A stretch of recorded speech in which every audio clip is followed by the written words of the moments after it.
Hello. Again, I don't have anything really to say. I just want to talk about the Dhamma. Um, See, often when I talk about the Dhamma in modern days, a lot of it has to do with just correcting wrong view. Because, well, there's this whole Neo-Advaita movement, and non-duality seems to be the main thing in spirituality from what I'm seeing in some. Basically, they even abridged what the Buddha was saying, so a lot of the time when I talk about the Dhamma, I talk about the Dhamma, but I also have to talk about this is not true, I disprove this, right?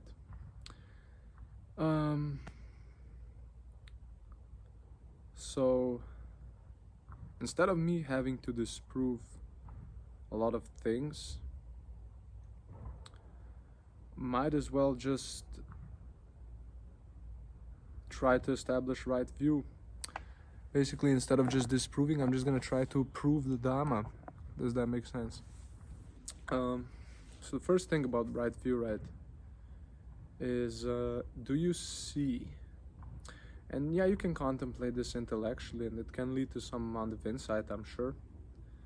But just seeing it moment to moment, that things arise due to conditions.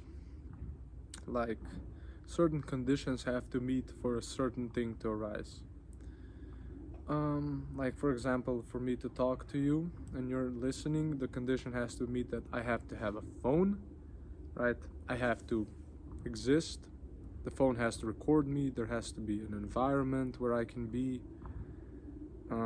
You have to have been born. I had to have been born. My parents have to have been born. Your parents had to have been born. The guy who created the phone's parents have to have been born. The guy who came up with the idea of a smartphone have to have been born. The factory had to exist. Everything. Like, there's so many conditions that exist just so this video could appear, right? And it's the same with everything. Every view you can have, except conditionality itself, funnily enough. But even that view, right, arose due to conditions, because you had to have a mind, a language, conditionality as something to be seen, so I guess the senses are necessary to some degree. There's more conditions. Like, you can retrace conditions infinitely. It's not really the point to know every condition for everything. It's just enough to know is that if you analyze anything, you can name a bajillion conditions for that thing's arising. And the non-dual folk are gonna cut me off. Those conditions are just concepts. You're just labeling unlabelable things. Okay, well, why can I take my shirt off? Are me and the shirt the same thing? Yeah, you could say it's all one unnameable movement, right? But that's not very practical, right? That's just refusing to take a stance, and that's not genuinely gonna lead to ending of suffering, right? That's just gonna lead to bypassing, to avoidance. People tend to be evasive with these things, especially spiritual things. They either like to dress up the cage, calling it holy or whatever, or they like to pretend it's not there, saying these are just labels, suffering is just resistance. But I really, really do wonder, I'm not trying to be mean here, but I do wonder what these people would behave like if, I don't know, something bad happened to them physically, or they experienced great loss.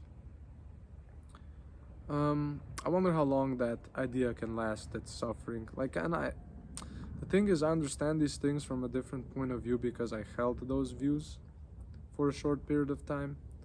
So I understand how the mind works. I'm not judging them. But eventually you're gonna have to wake up from the illusion that it's holy or whatever and see that it's pretty messy, right? See, the whole point of Buddhist practice is to see the impermanent nature of all conditioned things, and that they're dukkha and cannot be clung to as self, right? That's the three marks of existence. And why is that the thing? Why do you want to see dukkha? Why can't you just be positive and just chill?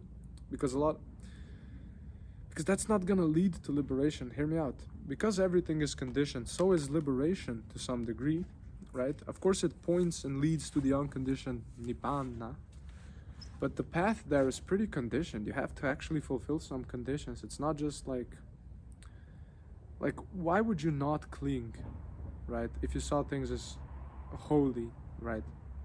Non-clinging arises with disenchantment as a condition, right? And disenchantment only arises with seeing the unsatisfactory nature of things. You can't be disenchanted with things if they're satisfactory, right? If every moment is complete, you're not gonna. The moments are conditioned, right? This moment for me is not the same as it is for you. For me, it's like a POV. I'm looking at a phone. There's a little me on the phone. There's sunlight in my eyes a little bit. I'm squinting. Like when I was at work an hour ago, that's not how it was. The moment was different. So the moment is conditioned. And then people are like, yeah, but your awareness of the moment is always the same. But what if when you're knocked out? And also, see, when people go non-dual, again, I'm disproving, but it's just, I want to get this out still. But when people go non-dual with the experience, it's like there's no, the observer is the observed. Yes, that is a conditioned perception that leads to a certain amount of non-clinging. The Buddha actually used those perceptions. They're the formless attainments, the base of infinite consciousness, infinite space, infinite nothing.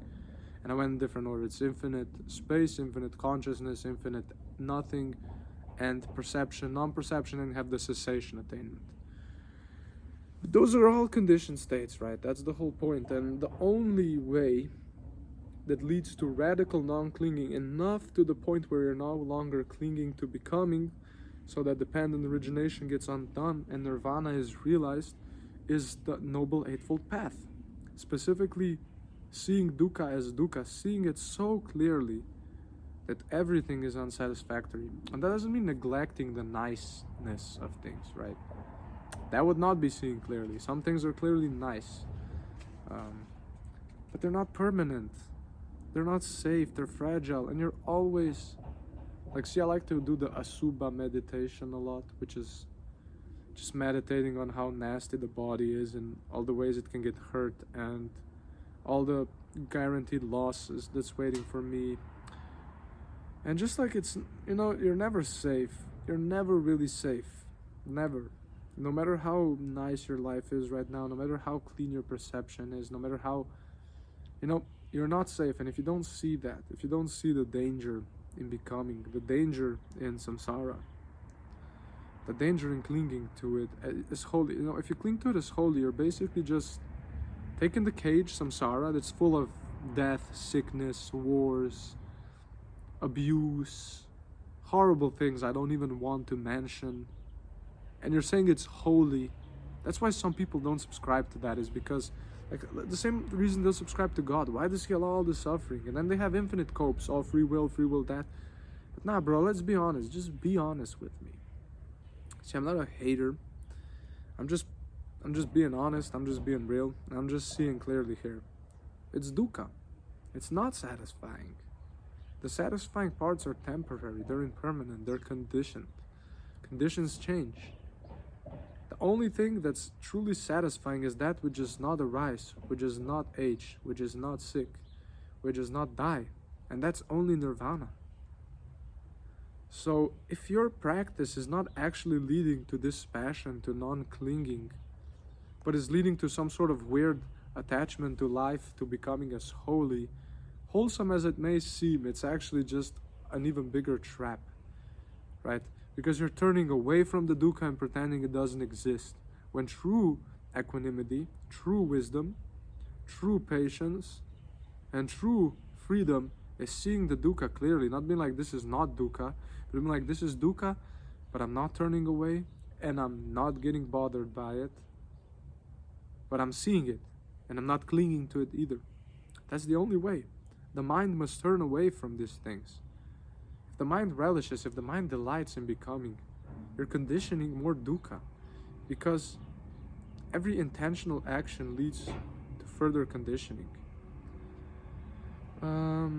Yeah, see, the Dhamma is really deep and intricate, so I can't explain all of it here as much as I would love to.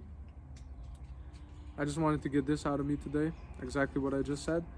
If you want to talk to me, I'm always open for discussion. Comment down below, we'll arrange. We can do a video or we can do it offline. I'm here to just talk Dhamma. Whoever wants to talk Dhamma with me, you're welcome. I'm already scheduling a video with a subscriber soon. Can't wait for that. We're gonna have a nice Dhamma talk. Thanks for watching, and I'll see you around.